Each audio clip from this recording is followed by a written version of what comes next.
Today, I guess, is a big day for Canada and the U.S., and I look forward to speaking to the Prime Minister, and all the premiers do, after the meeting with President Trump. But there has to be a point that if Prime Minister Carney can't get a deal, we have to start hitting back. We need to hit back hard. We can't continuously decline tariffs, and President Trump increases tariffs, no matter if it's 10% on our lumber industry, softwood lumber, or if it's 25% on furniture or cabinets. I visited a lot of furniture companies and cabinet manufacturers, and I know one thing: we buy a tremendous amount of furniture off the U.S. and as well as cabinets, but we also ship cabinets down to the U.S. But we can't just keep rolling over to President Trump. As he strengthens his case, we seem to be weakening our case by continuously pulling off tariffs. I'd take a different approach. Try to get a deal. If you can't, we got to hit him back hard and never stop hitting him back hard, because we can never take a back seat to anyone, especially President Trump. We have a great, great country, resilient country, a powerful economically, we're powerful. The U.S. exports more products to Canada than anywhere in the entire world. And it sounds great with the Americans until they start seeing inflation. We've seen inflation down in the U.S. I just came back from a meeting in Quebec with two governors. They're seeing inflation. We're seeing it in sectors. The auto sector, they're going to see an increase of over $107 billion. Other companies are seeing it. John Deere, they're laying over 280 people off because of tariffs. We're seeing it across every single sector. So it's time to sit down, let's get a deal, or let's start hitting back. Premier, are you advocating the approach that Prime Minister Trudeau had more than the approach that Prime Minister Carney had? Trudeau, of course, imposed counter tariffs, and it didn't work. But you think we should go back to the Trudeau approach? Well, I think we take an approach that let's get a deal.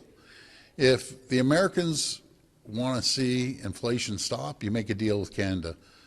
You want to see the economy grow, make a deal with Canada. That's what we need to do, because it will hurt both countries if we don't. But you sure don't sit back and get beat up by a bully every single day. It's like a kid going to the schoolyard and getting punched in the face every day. It's time to hit back if he can't get a deal. Maybe Prime Minister Carney knows something I don't know. And if that's the case, he should sit down with the premiers and explain that. President Trump's trade war with American allies. Tariffs on imported goods are now at their highest levels since the Great Depression.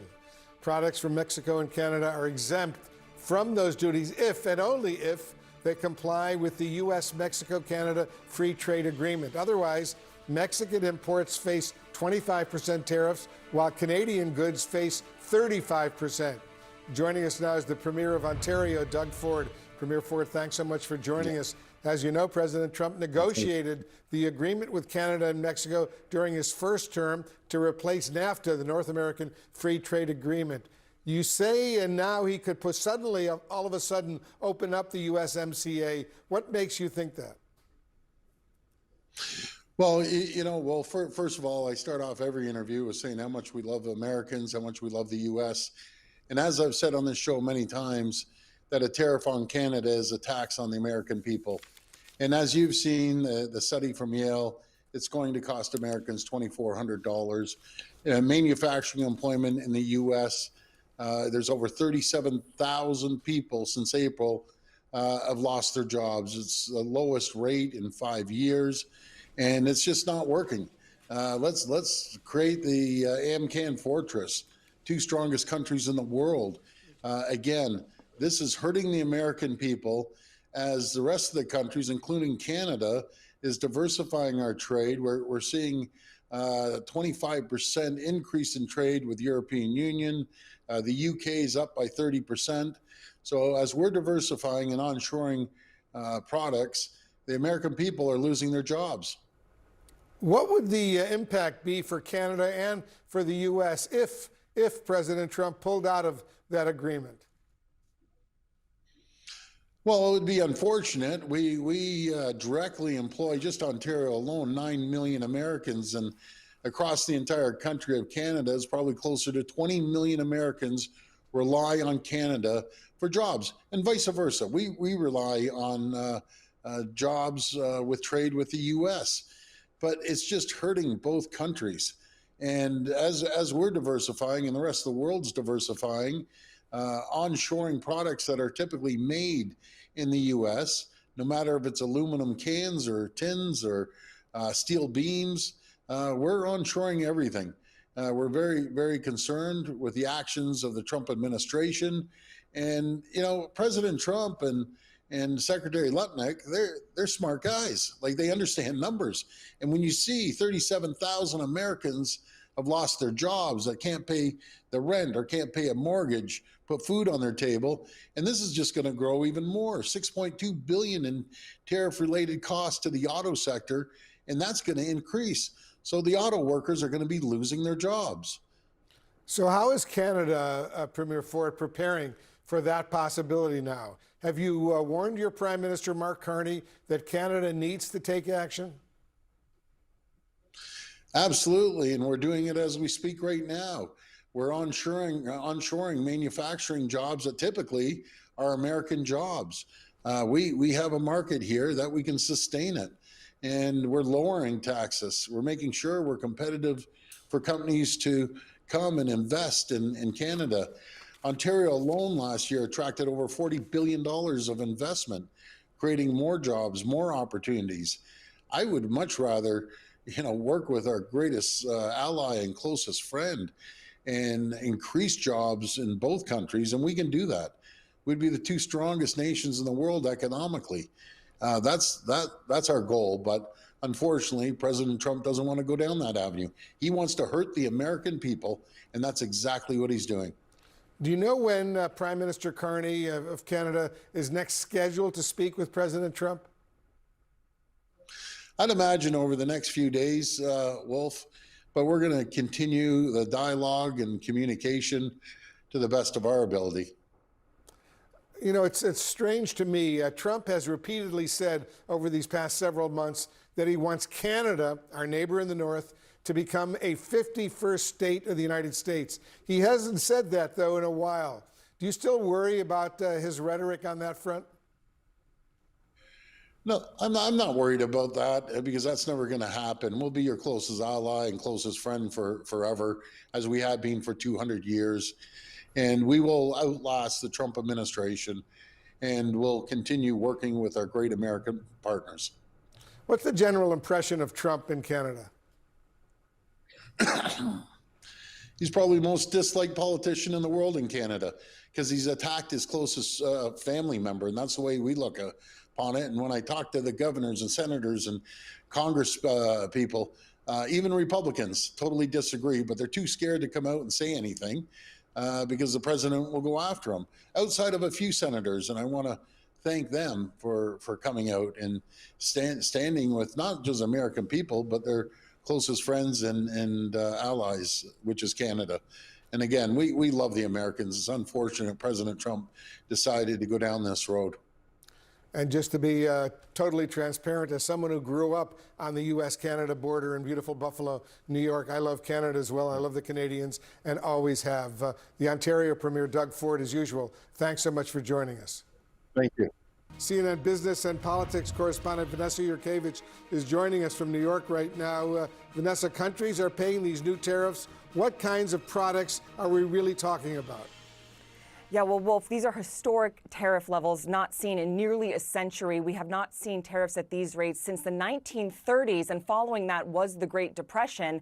And all countries are being hit. The minimum is 10%, but then it's ratcheted up to 50% for some countries. This is President Trump's big bet. He believes that he's going to shrink trade deficits with other countries and believes that he's going to move manufacturing to the United States. Here are some of the countries that are impacted. Look at that high rate for Brazil. Switzerland, 39%. That's actually higher than the initial tariff of 31% that was announced on Liberation Day. You have India, 25%. Trump has threatened to move that up to 50%.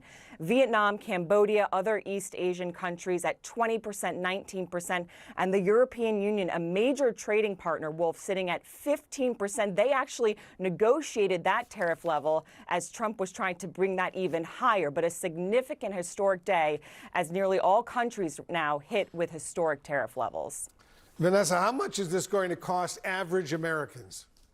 Yeah, well, this is going to hit a lot of products that we Americans love to buy. Computers, electronics, coming in from countries like China, Vietnam, Malaysia being hit with 30, 20, 19% tariffs. Clothing and shoes coming in from China, Vietnam, India going to be hit with 30, 20%, 25 tariffs.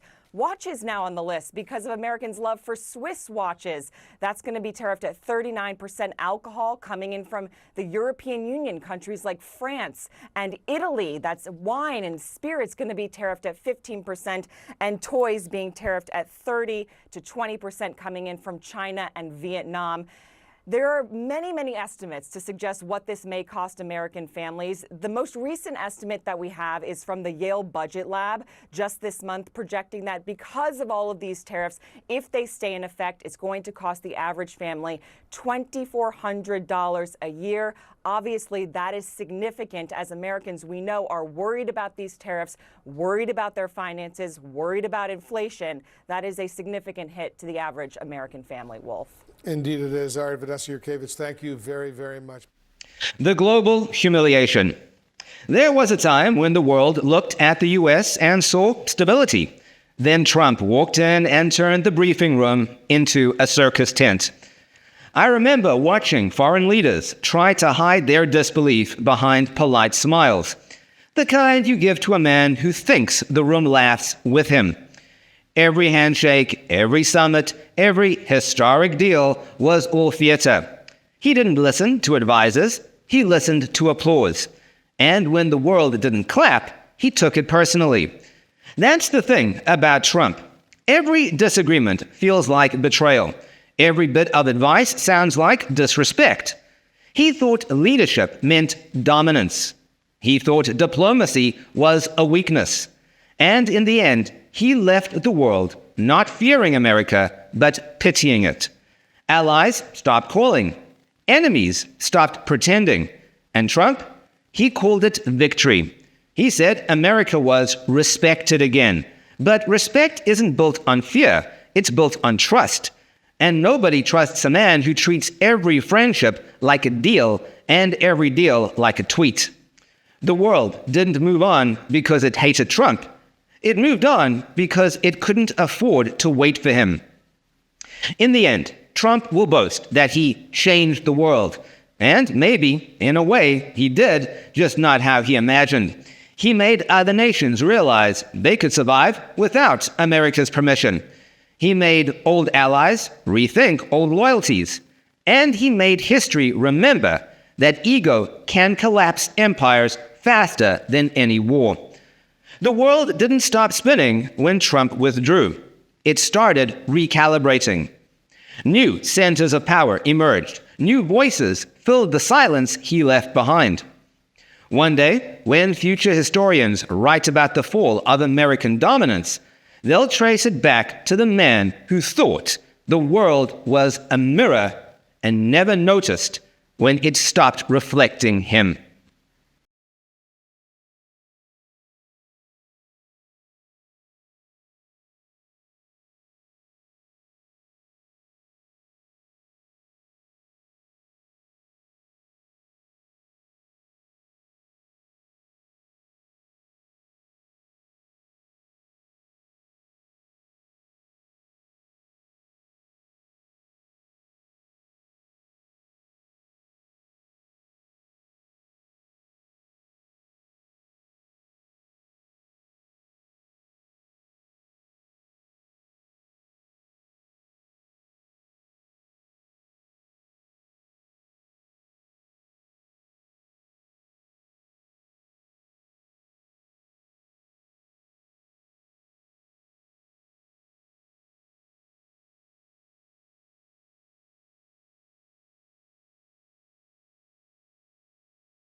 The global humiliation. There was a time when the world looked at the U.S. and saw stability. Then Trump walked in and turned the briefing room into a circus tent. I remember watching foreign leaders try to hide their disbelief behind polite smiles, the kind you give to a man who thinks the room laughs with him. Every handshake, every summit, every historic deal was all theater. He didn't listen to advisors, he listened to applause. And when the world didn't clap, he took it personally. That's the thing about Trump. Every disagreement feels like betrayal. Every bit of advice sounds like disrespect. He thought leadership meant dominance. He thought diplomacy was a weakness. And in the end, he left the world not fearing America, but pitying it. Allies stopped calling.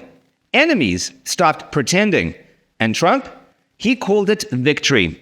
He said America was respected again. But respect isn't built on fear, it's built on trust. And nobody trusts a man who treats every friendship like a deal and every deal like a tweet. The world didn't move on because it hated Trump. It moved on because it couldn't afford to wait for him. In the end, Trump will boast that he changed the world. And maybe, in a way, he did, just not how he imagined. He made other nations realize they could survive without America's permission. He made old allies rethink old loyalties. And he made history remember that ego can collapse empires faster than any war.